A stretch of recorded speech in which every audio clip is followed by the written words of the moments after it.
Hello, আসসালামু আলাইকুম guys. সবাই কেমন আছেন? আশা করি সবাই ভালো আছেন।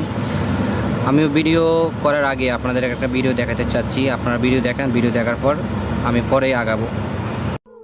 এই মানুষের কামলার ঘরের কামলারা মানুষের বাবা সে মাদার সুরা তোরা দেখাই যাবি তোরা পাম্বা করে কাজ করত বাঞ্চ দ্বারা তোরা দেখাবি করতে কথা ডাপ মাপ কাজ কামলা ছাড়া কামলা।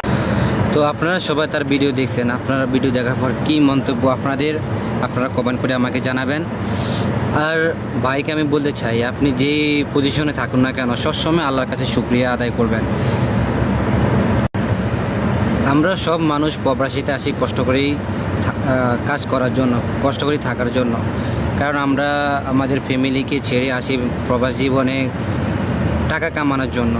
তো সব মানুষ চেষ্টা করে তার নিজের থেকে, নিজ জায়গা থেকে যতটুকু টাকা সেভ করে চলতে পারে, খাইতে পারে, চলতে পারে, থাকতে পারে।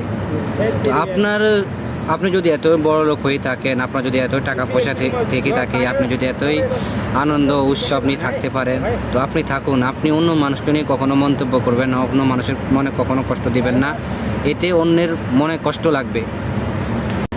আপনি এত ভালো খাবার খাইতেছেন, আপনার তকদির এত ভালো খাবার আছে, এগুলো সব কিছু আল্লাহর কাছে শুকরিয়া আদায় করুন। আল্লাহ আপনার রিজিক এই জিনিসটা রেখেছে, তো সব কিছুর জন্য আল্লাহর কাছে শুকরিয়া আদায় করুন। তো আশা করি আমার কথা সবাই বুঝতে পারছেন। আপনারা যেই পজিশনে থাকুন না কেন, সবসময় আল্লাহর কাছে শুকরিয়া আদায় করুন।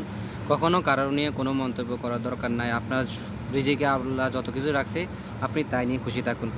আমার কথা যদি ভালো লেগে থাকে, তাহলে আমার ভিডিওটা শেয়ার করে দেবেন।